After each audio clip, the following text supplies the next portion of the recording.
Iya. Ada Ivon mau nanya nih, tips pencegahan dan kalau sudah kena harus gimana? Ini berarti mau ke konsultasi penyakit COVID-nya. Sekali. Jadi Ya, pencegahannya tentu ada 5M, 3T ya. Kita tahu mencuci tangan, jaga jarak, dan lain sebagainya.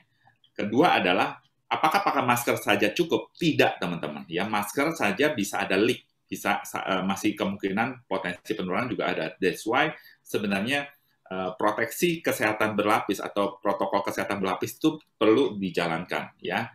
Dulu 3M, sekarang kan 5M, mencegah menghindari kerumunan dan lain sebagainya.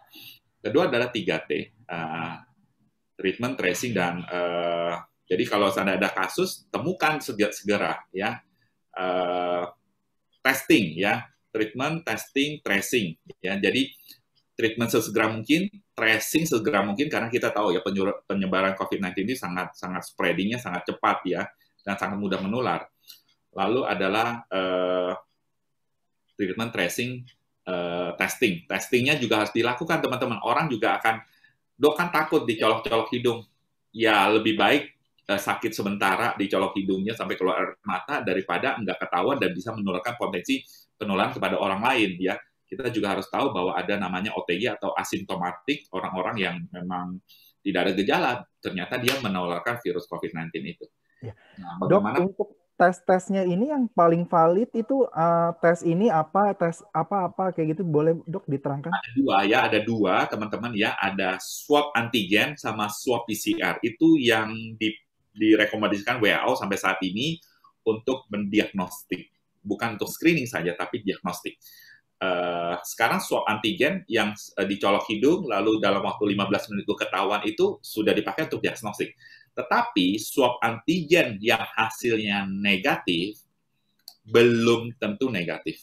Waduh. Tapi kalau swab antigen yang tadi dicolok dan hasilnya 15 menit itu positif, sudah pasti positif. Begitu. Kalau yang tadi klausa pertama bahwa swab antigennya ternyata negatif dan dia ada kontak erat, berarti dia harus lanjutkan dengan swab PCR. Ya, seperti itu. Nah, itu menjadi penting sekali teman-teman untuk bisa dalam hal ini tracing ya. Dalam tracing ini kita harus cepat juga supaya memutus rantai penularan kepada keluarga kita. Seperti itu. Iya. Dirimu sama istri yang udah divaksinkan ya, Dok? Oh Istri iya, juga. Hmm. ya saya sama istri nggak bareng ya vaksinnya. Saya memang buat sistematis kalau dua-dua vaksin ada dua-dua gejala KIPI kan kasihan anak-anak. Jadi saya dulu seminggu depan, kemudian baru istri saya. Lalu kan 2 minggu lagi kan saya, lalu minggu depannya kemarin baru Jumat lalu istri saya. Saya kena Imlek kemarin, jadi suntiknya di hari Selasanya, gitu. Seperti itu sih. Jadi kalau seandainya nanti teman-teman punya kesempatan misalnya vaksinnya, kalau boleh saran kalau suami istri jangan suami istri ya jarakin lah supaya efeknya kan kejadian ikutan pasca imunisasi itu tiap-tiap orang berbeda-beda. Istri saya nggak ada gejala, cuma pegal Oh, suntikan. Tapi beda-beda sakit ya? itu ada gejala. Dengan Begitu. vaksin yang sama ya, Dok, itu Vaksin dirimu? sama Sinovac, Oh, ya. gitu. Ya. Bahkan sama sop buatan aku katanya mirip sama sekali mama. Makanya. Oh, suara apa itu? Oh, enggak kayaknya. Okay. Enggak, bukan hanya apa-apa. Kalau vitamin, vitamin apa yang pencegahan, Dok? Oke, vitamin C, vitamin D, vitamin E sama zinc minimal itu ya. Jadi itu Yang yang perlu terakhir apa? Sorry, Zin. zinc, Oh, seng, Seng. zinc Oke. seperti itu. Nah, vitamin D3 menjadi primadona selama masa COVID-19 ini benar-benar bisa meningkatkan daya imunitas. Ya, jadi kalau seandainya sudah ya teman-teman harus cek juga kadar vitamin D3-nya di dalam tubuh sebelum minum ya. Biasanya orang Indonesia 85% sampai 90% kadar vitamin D3-nya rendah ya. Seperti itu. Nah, berapa dosis yang biasa kita minum vitamin D3? Vitamin C ada yang minta repeat, vitamin C, vitamin D, vitamin E, dan zinc. Ya. Nah, Ya. vitamin D3 yang perlu kita minum ya. Dan jemur ya. Jemur jam 10 sampai jam 11, 15 menit ya. 5 sampai 15 menit di jam segitu. Nah, ada yang bilang jam 9, tapi efektifnya sebenarnya jam 10 sampai jam 11 ya. Dok, panas-panasnya, iya betul sih, tetapi durasinya saya lebih dipersempit. Dan minum vitamin D3 itu harus setelah makan, ya. Setelah makan, karena vitamin D3 itu larut dalam lemak, ya. Jadi kalau kita makan vitamin D3 dalam perut kosong, nggak efektif jadinya. Plus lagi harus jemur, ya, seperti itu.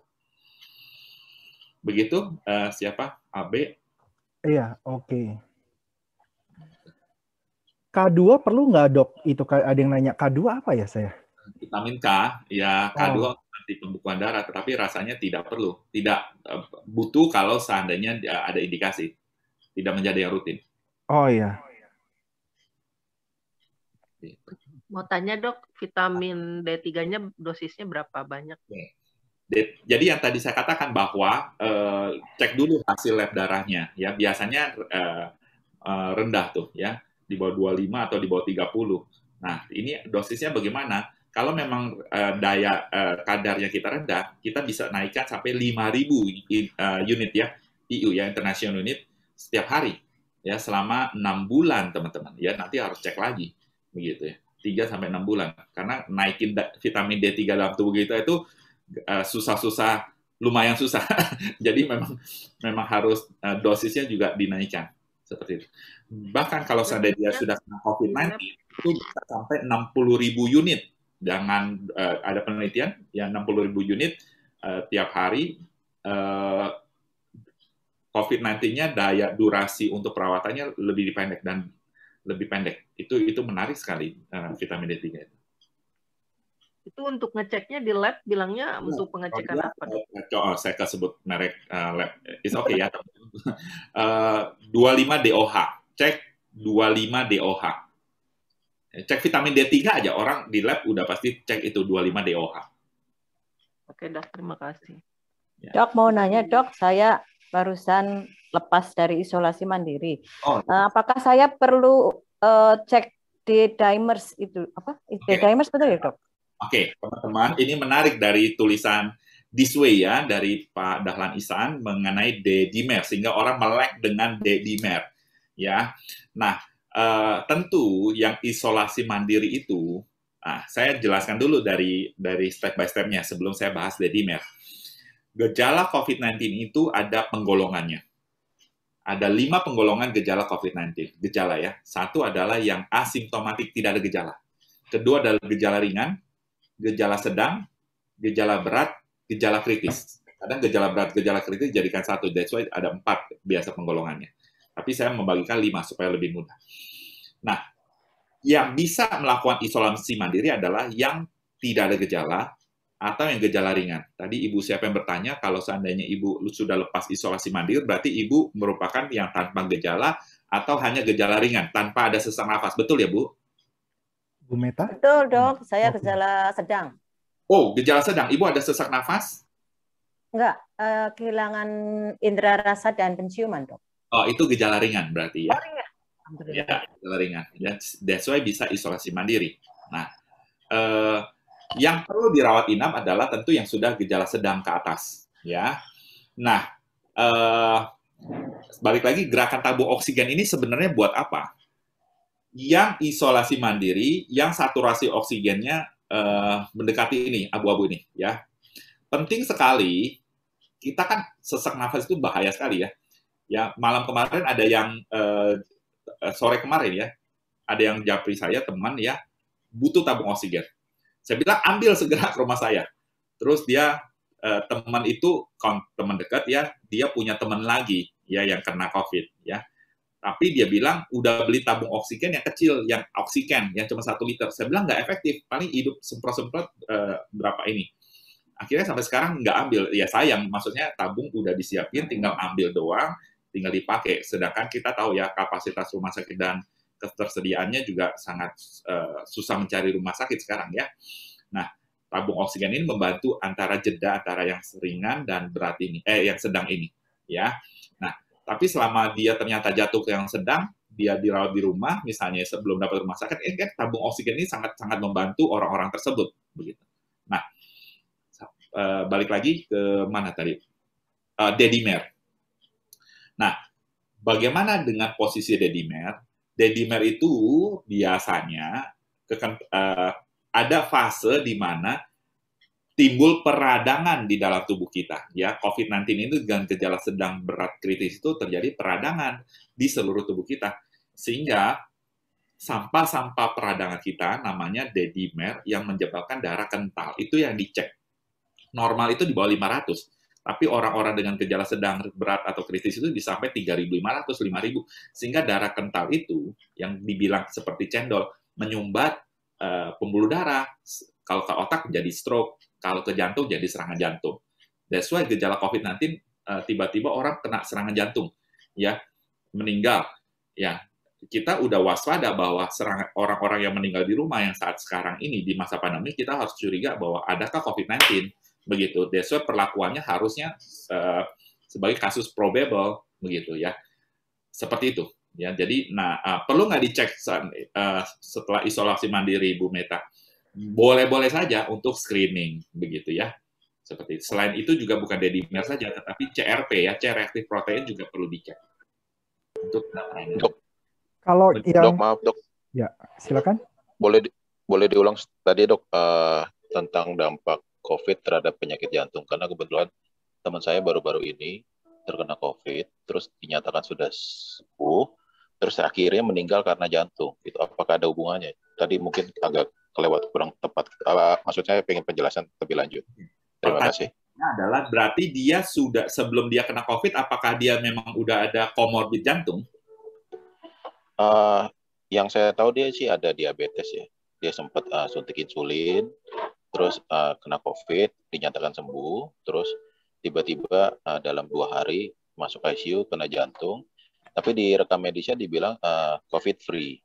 Cuman maksudnya apakah jantung ini ada hubungannya dengan COVID itu tadi? Ya, ini menarik ya teman-teman ya. Kita tahu ya, kelompok rentan untuk kena COVID adalah bukan semua orang rentan kena COVID ya. Dengan naikin daya imunitas kita bisa mencegah, tetapi pakai protokol kesehatan dan sebagainya juga penting. Dalam arti kata, kalau seandainya seorang pasien kelompok komorbid, lansia, diabetes, hipertensi, asma, penyakit jantung, penyakit autoimun, dan lain sebagainya, itu kelompok rentan. Dalam arti kata, kalau dia kena COVID, gejalanya akan, resiko meninggal lebih besar. Contoh kasusnya temannya Pak siapa tadi saya yang tanya? Dami, Pak Dami. Pak Dami ya, Pak Dami temannya punya diabetes sebelumnya. Kita tahu diabetes saja komplikasinya dari ujung kaki sampai ujung kepala. Ya, resiko orang diabetes kena serangan jantung, stroke juga lebih besar. Plus lagi kena COVID-19. Nah, saya belum dapat informasi apakah selama perawatan dia dirawat, betul ya? Berarti kalau dirawat, dia gejala sedang. Saya nggak tahu update-nya, apakah dia isolasi mandiri atau dirawat. Oke. Ya, gitu aja sih. Ya, berarti dia sudah ada orang diabetes tidak terkontrol, gulanya juga kental. Apalagi ditambah COVID yang memang bisa menyebabkan kentalan darah. Dia sudah negatif, tetapi kan kita nggak tahu apakah kadar gulanya terkontrol atau tidak. Ya, free COVID berarti dia sudah sembuh dari COVID dan meninggalnya karena jantung bisa aja. Saya nggak ada data dedimernya berapa. Saya juga nggak ada data kadar gulanya berapa pada saat itu. Bisa 2 Pak, serangan jantungnya atau meninggalnya karena jantung karena diabetesnya atau koinsiden dengan dedimernya. No data sehingga saya cuma nggak bisa kasih explanation lebih lanjut, tetapi resiko orang dengan COVID-19 dengan komorbid, contoh diabetes jantung, asma dan lain sebagainya, resiko kematian lebih tinggi dibandingkan dengan yang tanpa komorbid. Begitu sih. Yeah. Oke, terima kasih dok. Nah dok, kemarin sempat dengar, jadi kalau yang COVID ini ada beberapa tipenya, yang di Indonesia baru ke tipe pertama, yang tipe kedua sama tipe ketiga belum. Itu benar nggak sih dok? Saya baru dengar COVID ada tipe 1, 2, 3. Mungkin mutasi yang dimaksud kali ya? Oh, mutasi. Iya, mungkin mutasi kali ya, dok ya? Oke. Nah, COVID-19, virus SARS-CoV-2 ini mutasi setiap sebulan sekali, teman-teman. Jadi, sebulan sekali? Virus, ya, dia benda makhluk hidup. Dia itu harus cari inang. Inangnya siapa? Inangnya adalah manusia. Sebenarnya kalau mau jujur, kita lockdown semua Indonesia 14 hari, ya tapi nggak mungkin ya karena ekonomi juga akan ini dan sebagainya, maka sebenarnya penularan pasti akan turun begitu. Kita ketat semua, polisi jaga dan lain sebagainya, itu benar-benar bisa menekan penularan. Tapi kan perubahan perilaku dan lain sebagainya itu susah ya. Kita edukasi pakai masker dan lain sebagainya kan harus berulang kali begitu. Nah, tadi pertanyaan bro apa? Mutasi. Jadi kita tahu ya ada mutasi di Inggris, ada mutasi Afrika Selatan, di Thailand, mutasi di Jepang dan lain sebagainya. Kita nggak tahu di Indonesia mutasi juga pasti ada, tetapi apakah terekor dan lain sebagainya. That's why tetap protokol kesehatan ketat kita perlu tegakkan, teman-teman. Iya. Gitu. Ini Dok mau nanya, balik ke masalah tabung ya Dok. Ya silakan. Kalau misalnya berarti itu habis dipakai selangnya diganti? Atau... Oh enggak, selangnya menjadi milik dia, nggak usah dikembalikan. Kalau jadi yang saya pinjamkan hanya tabung, regulator dan isi fullnya, ya. Selang oksigen itu disediakan masing-masing oleh peminjam. Tetapi kalau emergency saya siapin, tapi nggak banyak, ya. Dan hanya ganti 25.000 untuk beli tabung selang yang memang non-rebreathing mesh, ya. Jadi dia bukan hanya yang sumber, tetapi ada yang cuma selang aja. Dok, ini dirimu kan terbuka ya dok, berarti misalnya kota-kota lain ada yang pengen belajar darimu, sistemnya atau segala macam, boleh tanya-tanya ke dirimu ya dok? Tapi misalnya di Surabaya ada, ya teman-teman harus buat jejaring di Surabaya. Begitu. Iya. Ini baru di Jakarta, saya membatasi di Jakarta karena saya belum bisa menjangkau Bogor dan lain sebagainya. Iya, betul. Siapa tahu pengen copy paste sistemnya atau segala macam atau apa nanti ada hak patennya, silakan teman-teman mau kembangkan, ada yang mau menggerakkan, tetapi ya jaga ya teman-teman, ada resiko penularan dari kontak tidak langsung. Tapi dari timmu selalu aman kan ya, nggak pernah ketularan COVID gara-gara ini. Ya siap. Tapi dok, tanya lagi dok. Boleh. Kemungkinan untuk terulang itu seperti apa dok? Maksudnya terkena lagi gitu dok? Iya. Reinfeksi virus COVID-19 terjadi memang ya. Sebagai contoh ada satu dokter residen di Maret 2020 kena COVID di daerah Sulawesi. Di Desember kena COVID lagi dan meninggal. Teman saya nih Januari tanggal 5 Januari positif di isolasi mandiri, ya. Di Februari kena lagi. Begitu, COVID-19 lagi, swabnya positif lagi. Ya, walaupun dia udah swab negatif waktu selama yang pertama kena, ternyata di Februari kena lagi, begitu. Jadi,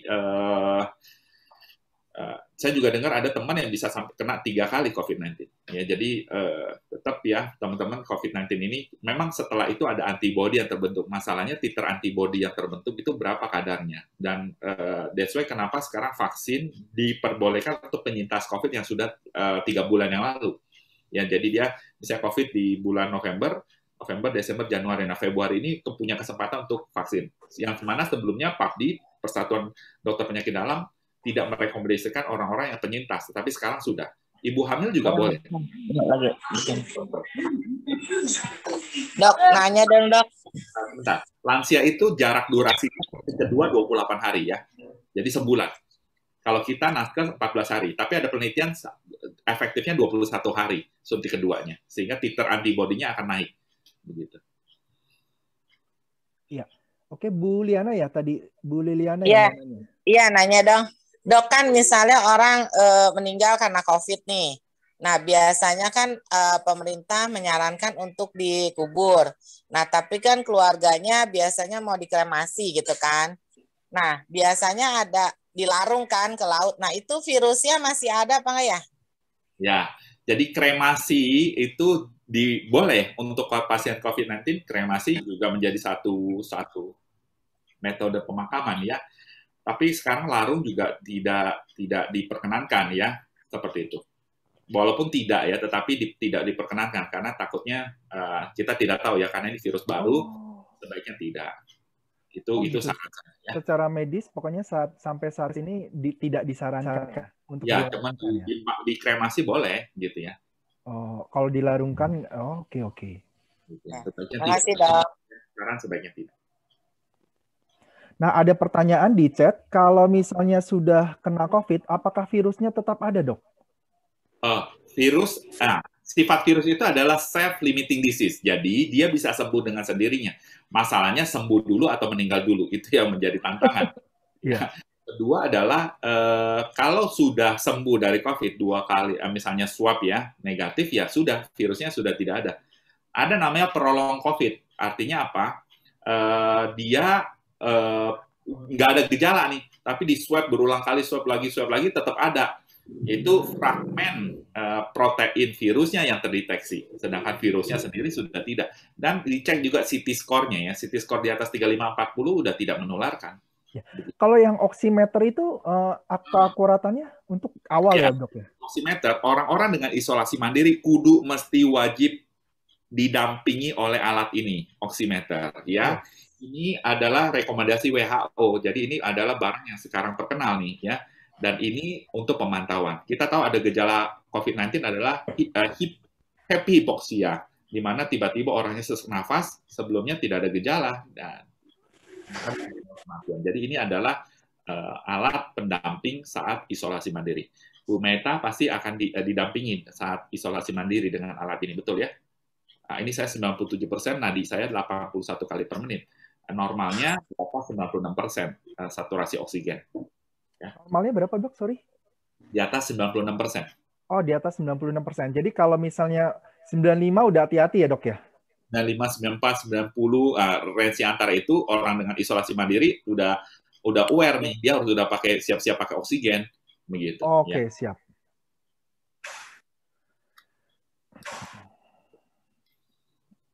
Ada pertanyaan, perokok lebih cepat kena COVID dan lebih parah. Nah, tidak perokok, kalau tidak taat protokol kesehatan bisa cepat kena COVID. Tetapi kalau sudah kena, orang dengan perokok tentu kita tahu ya, kapasitas parunya pasti akan lebih berkurang. Dan kita tahu bahwa COVID-19 ini yang utama dia menyerang paru-paru, ya, tetapi bisa juga menyerang organ lain, ya, usus dan lain sebagainya. Lagi-lagi baik adanya kalau kita menghentikan merokok, begitu sih, sehingga tidak memperberat kalau kena tidak gejala tidak berat. Tapi orang yang tidak merokok bisa nggak gejala berat? Ada. Jangan dibalik ya. Oh, orang yang nggak merokok aja kena COVID berat-berat juga? Iya. Ya, ada juga yang orang muda dia sehat-sehat kena COVID tiba-tiba meninggal. Ada juga ada yang lansia 80 tahun kena COVID selamat. Jadi yang dipanggil duluan kena COVID siapa duluan Tuhan yang menentukan, teman-teman ya. Jadi ya tetap protokol kesehatan harus ketat ya, teman-teman ya. Dok, itu kalau kan orang kena COVID, ada yang tahu-tahu gejala ringan, ada yang tanpa gejala, tahu-tahu berat. Itu karena apa? Mungkin karena mutasi virusnya ke orang-orang itu berbeda. Seperti itu ya? Oke. Pertama tentu dari daya tahan tubuh. Siap. Ya. Kedua ada komorbid atau tidak. Ya. Ketiga, terlambatkah penanganannya? Ya, seperti itu. Jadi ini menjadi penting nih. Yang tadi saya katakan ya, orang muda merasa bahwa saya sehat-sehat saja. Ya, protokol kesehatan masih ketemu kongko-kongko minum di kafe dengan teman-temannya, akhirnya kena. Ya, akhirnya meninggal. Ya, bisa juga. Ya, sebelah rumah saya ini percis ya. Ini saya mau sharing satu hal. Tetangga rumah saya, sepupu saya kebetulan ya. Jadi dia di Desember ya, di awal Desember ketemu teman-temannya, ada 8 orang makan-makan ya di rumah temannya. Ternyata setelah makan-makan beberapa hari kemudian kasih tahu 1 orang kena COVID. Lalu kasih tahu 8 orangnya. Dari 8 orang 4 kena COVID. Termasuk suami istri sepupu saya tersebut. Lalu dia kan pulang ke rumah. Di rumahnya ada 8 orang lagi. Dia termasuk dia 8 orang, suami, ayah, mertua dan lain sebagainya, anaknya 2, mbaknya sama adik iparnya. Dari 8 diam di rumah, 6 kena COVID, 2 enggak. Ya. Dari yang 8 itu, yang 6 itu, adik iparnya cukup parah, dirawat selama 29 hari, ya, gejala sedang. Seperti itu. Jadi ya, lihat ya cara penularannya dari manusia ke manusia. That's why sebaiknya kita protokol kesehatan ketat, benar-benar ketat. Selama pandemi ini kita beranggapan semua orang itu adalah OTG. Oke. Menjawab? Ya, menjawab. Ya, tadi ada pertanyaan tentang yang tabung, sudah saya jawab, soalnya Dokter Juani sudah menerangkan. Jadi tabung itu kan 2 kali ya dok ya. Jadi yang pemakainya disemprot, terus pas dibalikin juga disemprot lagi, karena iya. Gitu. Dan selangnya tidak kita pinjamkan lagi, selangnya adalah menjadi milik dia. Dia harus siapin sendiri, ya. Kita tidak selang sebenarnya. Dirimu yang waktu yang ojek online suntik itu nekat juga ya? Oh ya, protokol kesehatan dan lain sebagainya, deg-degan. Ya awal deg-degan, tapi ya ada yang bergejala saat itu ya. Istri fine waktu itu. Apa istri juga komplain? Istri selalu dukung sih sebenarnya. Ya tetap dia cuma ingatkan saja, tetap dan lain sebagainya. Ya. Saat saya suntik ada orang yang agak pada saat ini keringat dingin dan lain sebagainya. Saya langsung sore itu minta dia cek ya. Masalahnya uang ya. Ya udah saya kasih uang untuk dia untuk cek aja gitu sih. Itu yang saya butuhkan. Begitu. Cara saya yang Dokter, mau tanya, efektivitasnya disinfektan yang semprot itu, maaf saya sebut seperti Dettol, terus yang semprot hand sanitizer itu cukup atau gimana dok untuk seperti saya yang setelah lepas isoman ini, apakah rumah itu juga perlu disemprot lagi disinfektan, dan disinfektan yang seperti apa? Oke, menarik Bu Meta ya, Ibu setelah isolasi mandiri kan worry ya, keluarga datang lagi ke rumah atau bagaimana interaksinya. Tentu ruangan yang Ibu tidur, ruang makan, dan lain sebagainya, toilet ya, itu perlu didisinfektan ruangan ya. Kita tahu ya, bisa sampai 3-4 hari virus nempel di benda-benda dan logam, bahkan bisa sampai 7-9 hari. Nah, gitu, sampai berhari-hari dok. Makanya didisinfektan karena resiko penularan itu. That's why saya perlu beberapa relawan awalnya mau tetapi mundur bertahap kan, saya memahami begitu ya. Tapi ya saya lakukan prosedur ketat untuk tabung-tabung oksigen tersebut karena kan bekas dan lain sebagainya. Ya tetap semua saya disinfektan, bahkan sampai banjir-banjir disinfektannya untuk 1 tabung ya. Nah, setelah disinfektan apa ya sudah virusnya akan mati ya. Larutan Dettol efektif nggak? Efektif. Ya sabun, biasanya cuci tangan pakai sabun. Kalau tidak ada baru pakai hand sanitizer ya. Dengan juga tidak memegang hidung mata dengan tangan kotor. Nah, bagaimana tempat permukaan itu ya tetap harus didisinfektan, dilap-lap pakai ini. Cara mudahnya Bu, beli Biclean ya. Biclean itu disinfektan juga 20 cc Biclean dicampur dengan 980 cc air. Atau mudahnya 20 cc plus 1 liter air. Itu udah menjadi disinfektan. Dan itu yang saya pakai. Begitu, murah meriah. Tapi hati-hati penggunaan disinfektan yang Dettol, dia itu menguap ya. Jadi sebaiknya pakai masker untuk disinfektan ruangan dan jangan hindari terhirup begitu ya. Itu apa sih Biclean? Itu klorin kan? Itu klorin ya. Yang kalau kita berenang kan kaporit klorin itu untuk murni disinfektan kolam renang juga. Itu yang dipakai untuk disinfektan alat-alat ya, seperti itu. Menjawab Bu Meta? Siap dok, makasih dok. Iya.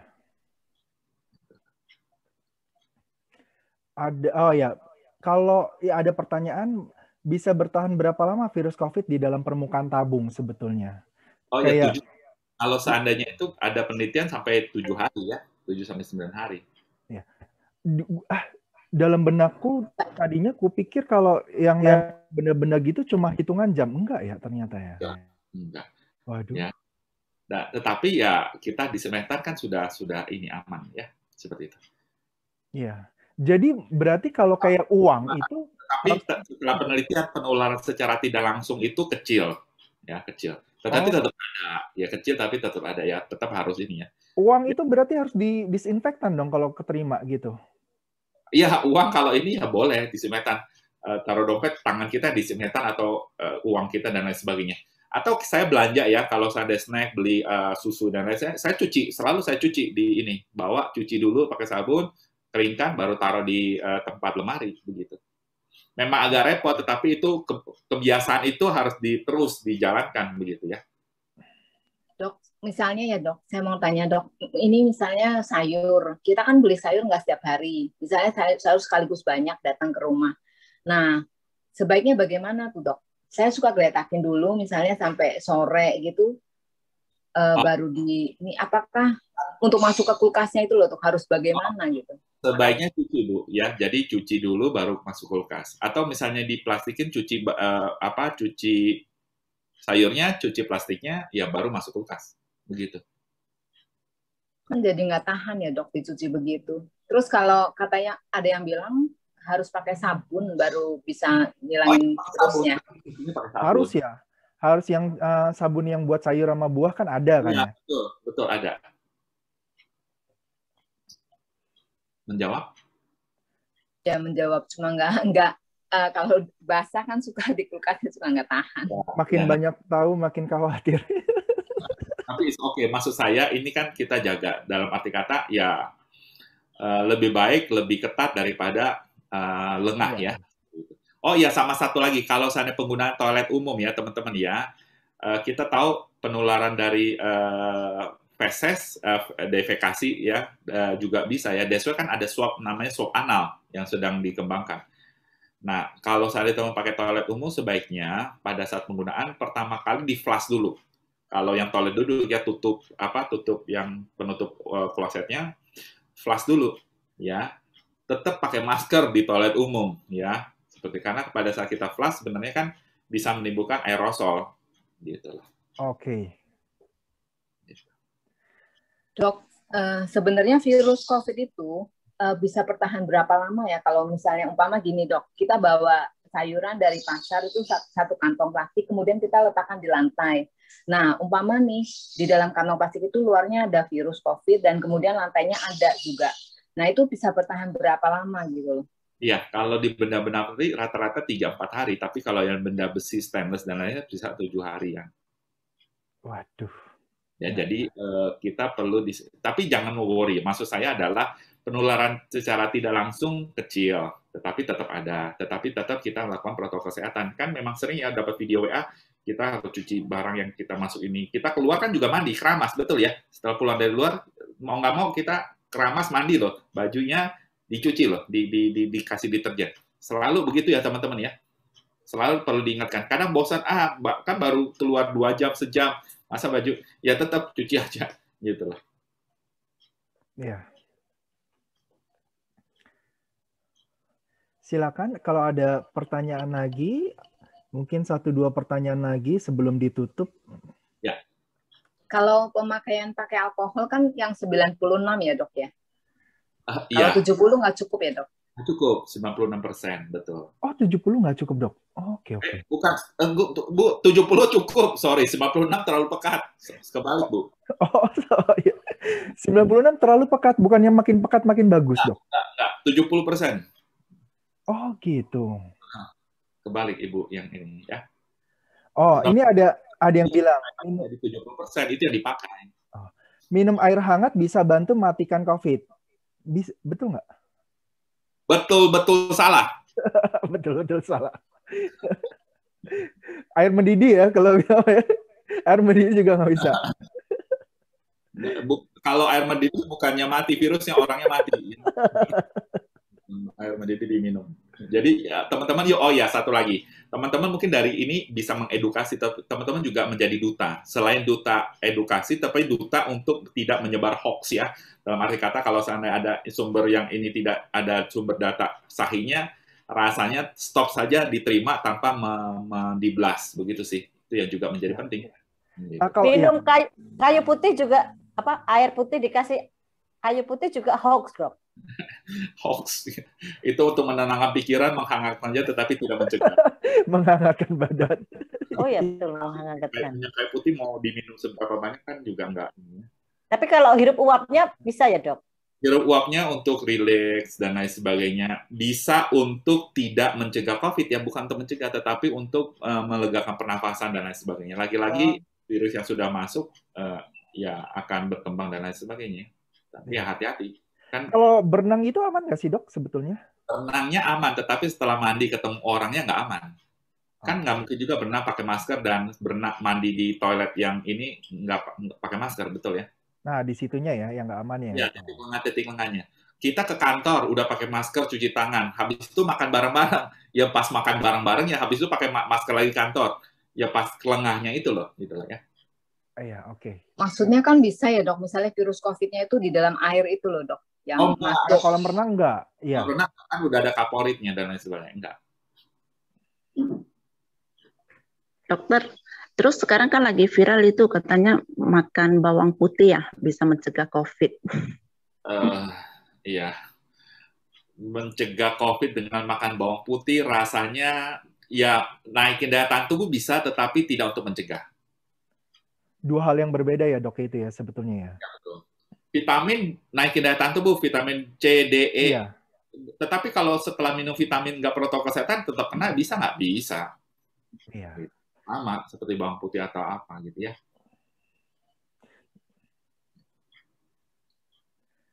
Menjawab teman-teman?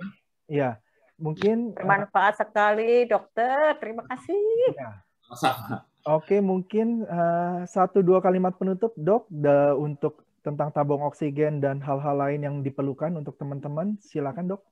Oh iya, sekali lagi terima kasih pada AB melalui komunitasnya, saya bisa berbagi, dan ingat ya teman-teman ya, ingat, ya COVID-19 bisa kena kepada siapa saja, tetap jalankan protokol kesehatan ketat, bahwa masker saja tidak cukup, kita harus protokol kesehatan yang lain, ya jaga jarak, hindari kerumunan, naikin daya tahan tubuh, dan lain sebagainya. Bila sudah kena, ingat ada gejalanya ya, kalau sudah kena jangan sampai menularkan ke orang lain, ya. Accepted ya, menerima bahwa oke, kena COVID ya. Kalau tanpa gejala jangan sampai jadi gejala ringan. Kalau gejala ringan jangan sampai gejala berat, kalau gejala sedang jangan sampai gejala berat dan lain sebagainya. Karena resiko kematian dengan naiknya gejala semakin tinggi. Ya. Kedua adalah teman-teman juga jadi duta informasi yang benar akan COVID-19 ini dengan juga men-stop hoax. Gerakan tabung oksigen ini menjadi satu kecil saja gerakan kemanusiaan, tetapi saya yakin banyak sekali gerakan kemanusiaan yang lain yang untuk menyebabkan kebaikan selama masa pandemi ini. Stay safe, stay healthy, teman. Tuhan berkati. Oke, thank you sekali, Dr. Juwani atas terima kasih, waktunya. dokter. Iya. Aku terharu. Terima kasih, dokter.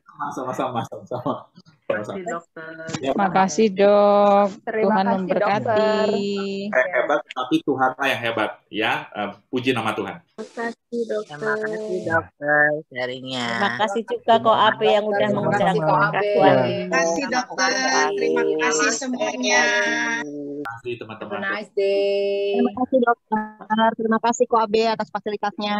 Ya. Untuk semuanya. Saya penasaran tadi pembukaannya pakai nama apa gitu, artinya apa ya? Oh, Atma Namaste. Atma itu adalah jiwa. Namaste menghormati keilahian di dalam diri orang lain. Jadi Atma Namaste, jiwaku menghormati keilahian di dalam dirimu. Jadi kan dalam setiap diri orang pasti ada keilahian, ada Tuhan di dalam diri setiap orang. Jadi Atma Namaste kita menghormati ketuhanan yang ada di diri orang lain. Kurang lebih seperti itu, Dok. Join dong, dok. Join. Sibuk dia, sibuk. Ya. Terima kasih atas penawarannya. Begitu. Thank you, Abe. Thank you. Atma Namaste.